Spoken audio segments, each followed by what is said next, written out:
Hello guys, Alan here. Well, what a week. I have done a lot of research on blackbeard algae because I had a big outbreak. Most people call it BBA, black brush, black bush, but it's blackbeard algae in my book.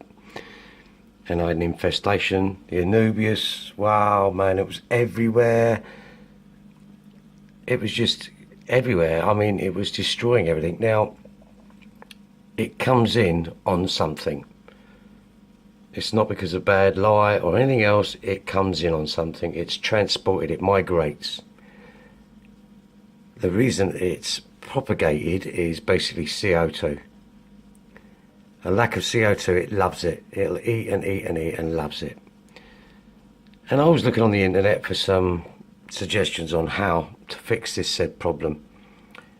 And a lot of people were saying, oh yeah, you need something like seachem, flourish XL, double dose it at first, blah blah blah.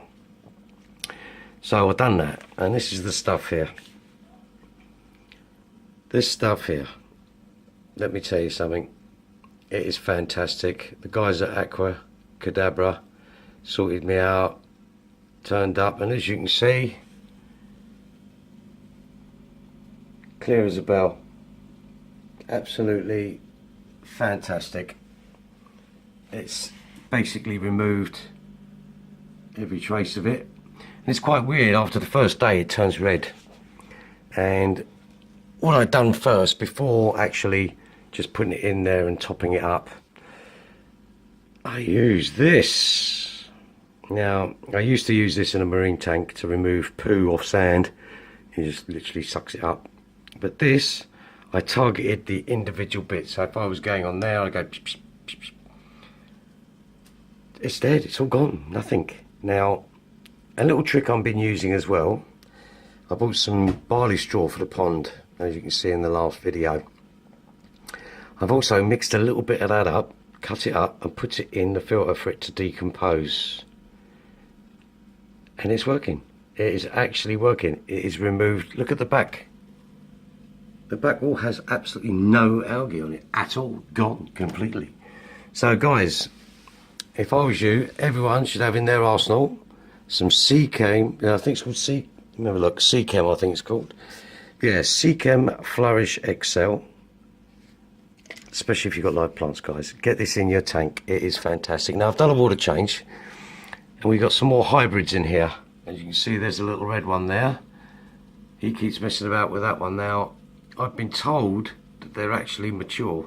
I've never had endless, never kept them, but I say this was a rescue tank, so everything in here came from somewhere else.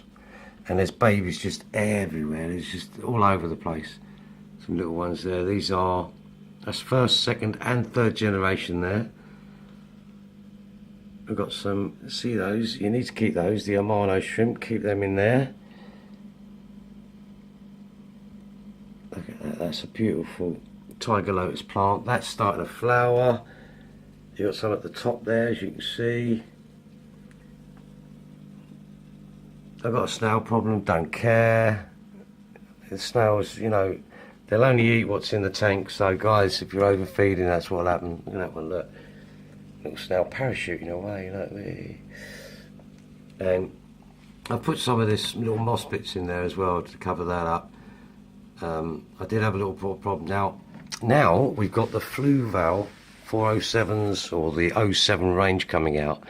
You're going to be able to pick up some second-hand 06s.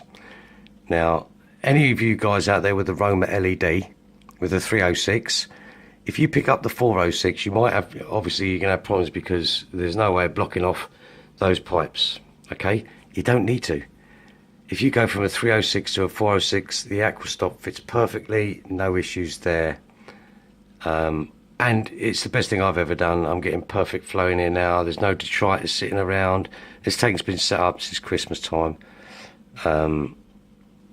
So yeah, it's all right. It's looking okay. I've got to do a few more things in here, and obviously I'm going to migrate some of the fish out. Maybe do some tubs, some summer tubs. Now I believe that the platies are temperate anyway, but we'll see about them. we've also got lots of eggs in here. Now I've been told that the snail eggs probably won't hatch, but we'll see how they go. You've got the amino shrimp. Everyone should have amino shrimp or some form of shrimp in there. They do a really good job of getting rid of that. Now it looks quite grey over there. That's not what you think. I thought it was detritus, but it's not. Apparently, this stuff that I got in here actually decomposes slightly, which gives the plants a nice rooting. So that's good. Sounds a bit rude, but good. The other thing I want to talk to you about is when you do get an algae thing, it's not necessarily the worst thing in the world. Algae's positive. It means that everything's healthy. If you think about it, the fact that these little microbes, the snail, look, he's going parachuting again. Look at that. Look, parachuting. Weird. It's just unsightly. So it doesn't mean to say that your tank's bad and everything's going to fall apart and oh my god.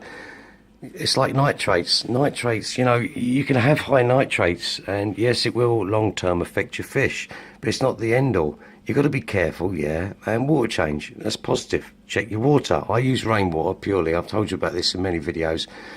Use what you can. You know, if you haven't got good tap water, don't use it. Use rainwater. Put a bucket out, catch the rainwater and filter it. Warm it up, job done. You know, there are options out there. I'm using certain chemicals now where I've never ever in this fish hobby used chemicals, and I've been keeping fish since I was 8 years old. Purely because you don't really need a lot of chemicals and people panic. You know, get two testing kits. You know, test your water coming out your tap, because obviously you don't want to put bad stuff back in. All these different things will make you happy. It's less work. You know, you do a water change once a week, you get into good husbandry, as I call it. Look at that little baby there. See, that's another one. See that? That's a. I think it's going to be a hybrid. Could be a guppy platy hybrid there, which should be cool to see. Now, what I'm going to do next with this is I will be introducing a fish. I'm not going to tell you what it is, but it's a perfect tank make for this. And people are going to go, no, it's not. No. It'll be a perfect one. And this will be an update video. I'm hoping to get the fish. I've ordered it. They didn't have it, and it's going to be tank bred in the UK. Most of the fish that I like come tank bred in the UK. I prefer that. I don't agree with taking most of the stuff out the wild unless you're going to breed them and put them back. Anyway, guys, we're going to get rid of it. We're going to go now, and just remember, get some of that seachem stuff in there. That's really cool stuff. Get some amino shrimp. They're cool. These little things here are calcium tabs. They will stop your guppies basically and your platies from the tails drooping, because they become calcium deficient when they have loads of babies. You have a good weekend. Take care. Bye bye.